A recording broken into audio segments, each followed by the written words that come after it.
Hi guys, welcome to my channel. Today recipe multigrain dosa. ఇది చాలా healthy, ఇంకా చాలా టేస్టీగా ఉంటుంది.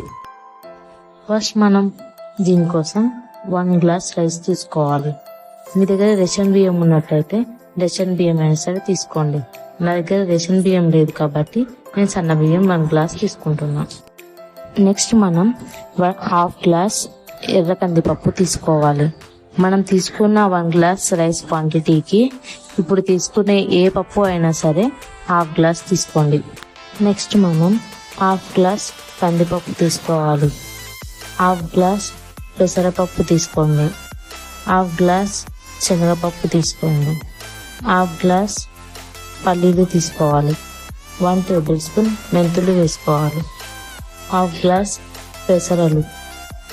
పెసరలు ఉంటాయి కదా, గ్రీన్ అవి.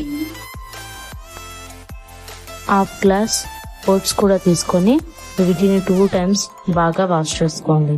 వాష్ చేసుకున్న తర్వాత 1.5 గ్లాస్ వాటర్ వేసుకొని నైట్ మొత్తం నానబెట్టుకోండి. మనం ఏ వాటర్ అయితే వేస్తున్నామో నానబెట్టడానికి ఆ వాటరే మిక్సర్ జార్లో వేసేటప్పుడు కొద్దిగా పోసుకుంటూ గ్రైండ్ చేసుకోండి. గ్రైండ్ చేసేటప్పుడు కొద్దిగా అన్నం కూడా వేసి మెత్తగా పేస్ట్లా చేసుకోవాలి.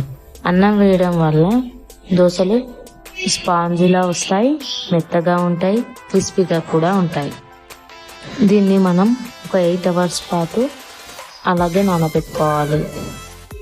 8 hours తర్వాత పిండి బాగా పులిసి పైకి ఉబ్బుతుంది. అప్పుడు మనం దాంట్లో 2 table spoon salt, 1 table spoon sugar వేసుకుని బాగా కలుపుకోవాలి.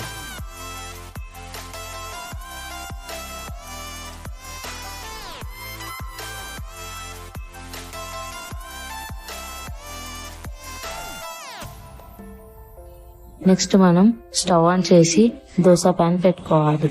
అది కొద్దిసేపు హీట్ అయిన తర్వాత 2 drops ఆయిల్ వేసి నీట్గా స్ప్రెడ్ చేసుకోవాలి. కొద్దిగా వాటర్ పోసి స్ప్రెడ్ చేసుకొని మనం తీసుకున్న దోశ బ్యాటర్లో 2 spoons వేసి రౌండ్గా స్ప్రెడ్ చేసుకోండి.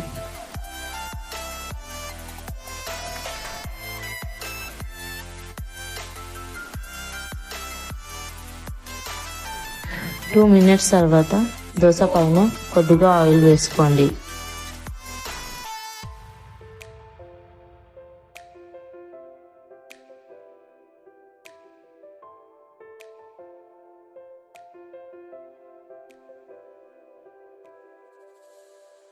దోశ కొంచెం గోల్డెన్ బ్రౌన్ కలర్ రాగానే 2 వైపులా బాగా కాల్చుకోండి.